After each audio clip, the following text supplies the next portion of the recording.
Un jour, il y a une histoire, un exemple. Imagine-toi, un homme, il doit payer le loyer ce soir.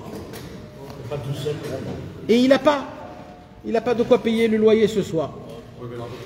Et ça fait depuis le premier jour du mois, il prie Hachem d'avoir de l'argent pour payer le loyer.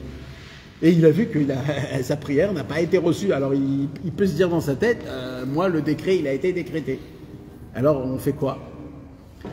Alors il y a une histoire par exemple que le Baal Shem Tov a raconté. Un jour, un élève du Baal Shem Tov est venu chez le Baal Shem Tov et il lui a dit, Baal Shem Tov, tu sais, j'ai pas payé pendant un an mon auberge. Et pendant toute cette année, j'ai pas gagné de l'argent, j'aurai pas de l'argent. Et là, je dois payer une somme astronomique de un an. Je n'ai rien. Et si je ne paye pas, il va me prendre moi, ma femme et mes enfants. Il va me jeter dans le trou. Et c'est la mort. C'est la mort. C'est une vraie histoire. Dans le trou. À l'époque, il mettait dans le trou jusqu'à qu'il mourait. Jusqu'à que les Juifs payaient pour lui. C'est comme ça que ça se passait. Et s'il mourait, il mourait. Et le Baal Shem Tov, bien sûr que c'est de mieux en mieux. Et le Baal Shem Tov, il lui a dit, c'est à quelle heure que tu dois payer le Baal Habayit? Il lui a dit à 10h du soir.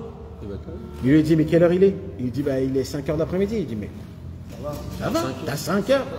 5 heures, ça va, Hachem, il peut changer le monde. Qu'est-ce que t'es venu? Mais non, mais j'ai peur, mais non, il l'a renforcé et il est reparti. 1 heure après, ça a remué dans son cœur. Il ne pouvait plus, il est reparti chez le Baal Shem Tov. Baal Shem Tov, c'est dans 4 heures. 4 heures, mais c'est beaucoup, 4 heures.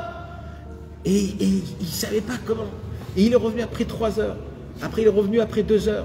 Et là, il est revenu après une demi-heure. Il a dit, Baal Shem Tov, une demi-heure, je reste là. Il dit, mais une demi-heure, c'est 30 minutes. Rentre chez toi à la maison. Et là, l'homme, il est sorti. Et quand il est sorti, il a levé les yeux au ciel.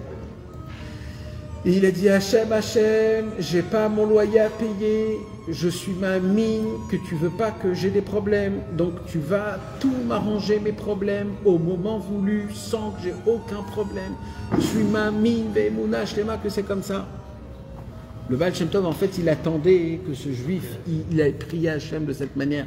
Il est rentré chez lui à la maison. Le Baal Habayit, il est venu. Il lui a dit, écoute, j'ai eu des problèmes d'argent. Je veux pas de l'argent pour toi. Je te prête encore pour 1 an. Tu vas vendre des choses. On va être associés. En fin de compte, il s'est tout arrangé.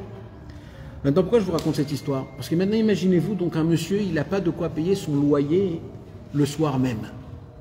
D'accord? Alors, comment il va faire pour prier de manière habillée?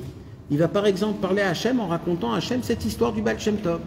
Et quand il va prendre les mots, la phrase, que quand il est sorti, le monsieur du Baal Shem Tov, il a levé les yeux, là, en racontant l'histoire, tu t'habilles toi en lui. Et là, tu vas parler à Hachem en disant, Hachem, je suis ma vie dans le loyer qui va venir. Et là, en fait, tu fais quoi? Pour l'ange, tu es en train de raconter une histoire, mais pour Hachem Idbarach, tu sais que dedans, tu es en train de prier Hachem Idbarach en lui disant je veux. Ça s'appelle d'habiller. Donc tu comprends la manière comment elle doit se faire.